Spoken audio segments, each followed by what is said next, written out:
માળિયાહાટીના બ્રહ્માકુમારી દ્વારા યોગ દ્વારા વેપારમાં મળતી સમૃદ્ધિ વિશે વેપારીઓ સાથે વાર્તાલાપ કર્યો હતો। માળિયાહાટીનામાં બ્રહ્માકુમારી દ્વારા સંચાલિત ડાયમંડ પેલેસમાં આજે સ્થાનિક વેપારીઓ તથા PI Sumra madam, chamber of commerce પ્રમુખ મહેન્દ્રભાઈ ગાંધી, સરપંચ જીતુભાઈ સિસોદિયા સહિત આગેવાનોની ઉપસ્થિતિમાં કાર્યક્રમ યોજ્યો હતો। આ કાર્યક્રમમાં કેશોદથી બ્રહ્માકુમારી રૂપાબેને વેપારીઓને યોગ અને પ્રાણાયામથી પોતાનો વેપાર રોજગાર તણાવમુક્ત અને આજની ઝંઝટભરી જીવનશૈલીમાં કઈ રીતે ચિંતામુક્ત રીતે કરવી તેની અવનવી ટિપ્સ આપી હતી।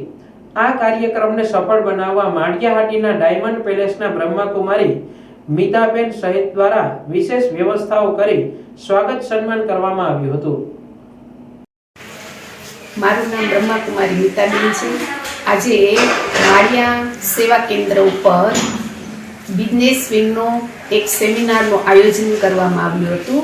એની અંદર સવારના 9 વાગ્યાથી આ પ્રોગ્રામનું આયોજન હતું અને એની અંદર પીઆઈ સુમરા મેડમ, વ્યાપાર એસોસિએશનના પ્રમુખ મહેન્દ્રભાઈ ગાંધી, સરપંચ શ્રી જીતુભાઈ અને અન્ય વેપારી ભાઈઓ પણ સારી સંખ્યાની અંદર ઉપસ્થિત રહ્યા અને આ પ્રોગ્રામની અંદર સુંદર એક્ટિવિટી દ્વારા વ્યાપાર, વ્યવસાય અને ઉદ્યોગને આગળ કેમ વધારવો, પરિવારને ખુશહાલ કેમ બનાવવો અને ટેન્શનમાંથી મુક્ત કેવી રીતે બનાવે એની જુદી જુદી ટિપ્સ પણ બતાવવામાં આવી। અને મેઇન વસ્તુ કે રાજયોગ મેડિટેશન દ્વારા આપણે તણાવ અને ટેન્શનમાંથી મુક્ત થઈ શકીએ અને જે વસ્તુ આપણે જોઈએ છે, ખુશી જોઈએ છે તો બીજાને ખુશી આપો અને ખુશી મળશે તો આપણે પણ સંતુષ્ટ રહેશું, વ્યાપાર ધંધાની અંદર પણ આપણે પ્રગતિ કરી શકશું એવી ટિપ્સનો બતાવવામાં આવ્યું અને જેના દ્વારા બધાએ સુંદર મજાનો અહીંયા આવીને અનુભવ કર્યો